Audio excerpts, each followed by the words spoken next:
বলিউডের mister perfectionist ৬০ বছর পূর্ণ করেছেন আমির খান। জন্মদিনের এক ঘরোয়া সেলিব্রেশনের আয়োজন করে মুম্বাইয়ের পাপারাজি পরিবার। আর সেখানেই নতুন প্রেমিকার সঙ্গে আলাপ করিয়ে দেন আমির। যদিও পাপারাজিকে তিনি অনুরোধ জানান যেন প্রেমিকার ছবি তোলা না হয়। কি করেন আমিরের প্রেমিকা?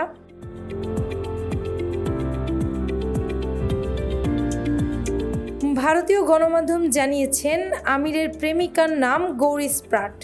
তিনি একজন অ্যাংলো ইন্ডিয়ান। তার বাবা তামিল ব্রিটিশ, মা পাঞ্জাবি আইরিশ। যদিও নিজেকে ভারতীয় বলতেই পছন্দ করেন গৌরী। আমির খানের প্রযোজনা সংস্থার সঙ্গেও যুক্ত গৌরী। প্রায় ১.৫ বছর ধরে প্রেম করছেন আমির ও গৌরী। লন্ডন থেকে পড়াশোনা শেষ করেছেন। তুতো বোনের মাধ্যমেই এই গৌরীর সঙ্গে আলাপ হয় আমিরের, সেটিও ২৫ বছর আগে।